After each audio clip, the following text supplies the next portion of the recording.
LDF നേരത്തെ തന്നെ seat വിഭജനം പൂർത്തീകരിക്കുകയും ഓരോ കക്ഷികൾക്കും ഏതേത് സീറ്റുകൾ മത്സരിക്കണം എന്ന ധാരണ LDF ഉണ്ടാക്കിയതിന് ശേഷം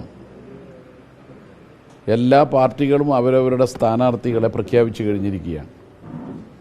CPIM-ന് അനുവദിച്ച സീറ്റാണ് കണ്ണൂർ പാർലമെൻറ്റ് മണ്ഡലം. കണ്ണൂർ പാർലമെൻറ്റ് മണ്ഡലത്തിൽ നിന്നും സ്ഥാനാർത്ഥിയായി മത്സരിക്കാൻ വേണ്ടി CPIM സംസ്ഥാന കമ്മിറ്റി കേന്ദ്ര കമ്മിറ്റിയുടെ അംഗീകാരത്തോടുകൂടി തീരുമാനിച്ചതിൻ്റെ പ്രഖ്യാപനമാണ് സംസ്ഥാന സെക്രട്ടറി നടത്തിയിരിക്കുന്നത്.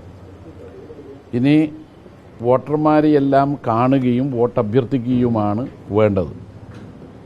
7 അസംബ്ലി മണ്ഡലങ്ങൾ ഉൾക്കൊള്ളുന്ന ഒരു പാർലമെൻറ്റ് മണ്ഡലമായതിനാൽ എല്ലാ വോട്ടർമാരെയും അവരവരുടെ വീടുകളിൽ താമസ സ്ഥലത്ത് പോയി വോട്ട് അഭ്യർത്ഥിക്കണമെന്ന് ആഗ്രഹമുണ്ടെങ്കിലും അത് അസാധ്യമാണ് എന്നതിനാൽ മാധ്യമങ്ങൾ വഴിയും LDF-ൻ്റെ പ്രവർത്തകന്മാർ വഴിയും നമ്മുടെ നാട്ടിൽ ജനങ്ങളുമായി സംവദിക്കാനും വോട്ട് അഭ്യർത്ഥിക്കാനുമാണ് കഴിയുക.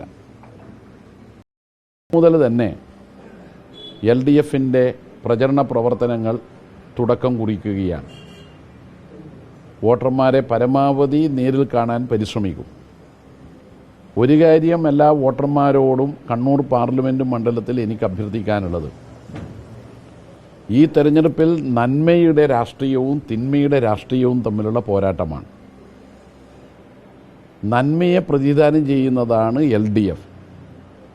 തിന്മയെ പ്രതിദാനം ചെയ്യുന്നവരാണ് UDF-ഉം BJP-യും. നിലവിലുള്ള ഒരു MP KPCC പ്രസിഡന്റിനെ സ്വാഗതം ചെയ്യുമ്പോൾ ആരാധ്യനായ നമ്മുടെ പ്രസിഡന്റ് K. സുരേന്ദ്രൻ എന്ന് പറഞ്ഞു പോയത് അബദ്ധമാണെന്ന് മറ്റുള്ളവർ കരുതുന്നുണ്ടെങ്കിലും കോൺഗ്രസിൻ്റെ മനസ്സ് BJP-യോടൊപ്പമാണ് എന്ന് വ്യക്തമാക്കുന്നതാണ്.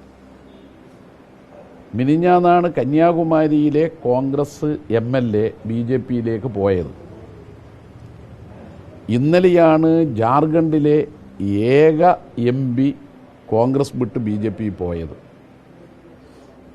അവരാവട്ടെ മുൻ മുഖ്യമന്ത്രി, കോൺഗ്രസ് നേതാവ്, അവരുടെ ഭാര്യയുമാണ്.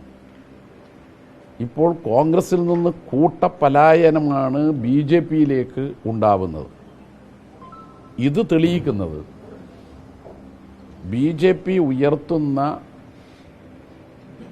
നമ്മുടെ രാജ്യത്തിൻ്റെ ഭാവി അപകടത്തിലാക്കുന്ന, ഭരണഘടന തകർക്കുന്ന, ജനാധിപത്യവും മതനിരപേക്ഷതയും ഫെഡറലിസവും ഇല്ലാതാക്കുന്ന വെല്ലുവിളിയെ നേരിടാൻ കോൺഗ്രസിനാവില്ല എന്നാണ്. കോൺഗ്രസിന് നാം ഒരു വോട്ട് ചെയ്താൽ അതിലൂടെ ഒരു MP കോൺഗ്രസിന് കിട്ടിയാൽ ആ MP BJP-യിലേക്കാണ് എത്തിച്ചേരുക. രാജ്യത്തിൻ്റെ ഭാവി ആഗ്രഹിക്കുന്ന ഒരാളും ഇന്ന് ഇന്ത്യൻ രാഷ്ട്രീയത്തിൽ BJP വീണ്ടും അധികാരത്തിൽ വരണമെന്ന് ആഗ്രഹിക്കുന്നില്ല. പ്രത്യേകിച്ച് കേരളം ജനാധിപത്യവും മതനിരപേക്ഷതയും പുലർന്നു കാണണമെന്ന് ആഗ്രഹിക്കുന്ന ജനങ്ങൾ ഉൾക്കൊള്ളുന്ന കേരളം മതനിരപേക്ഷ പക്ഷത്താണ്. ഇടതുപക്ഷ ജനാധിപത്യ മുന്നണിയാണെങ്കിൽ രാഷ്ട്രീയ നയത്തിൽ ഉറച്ച മതനിരപേക്ഷ പക്ഷത്താണ്. മാത്രമല്ല ആഗോളവൽക്കരണത്തിന് ബദൽ ഉയർത്തിപ്പിടിച്ചുകൊണ്ടാണ് ഭരിക്കുന്നത്.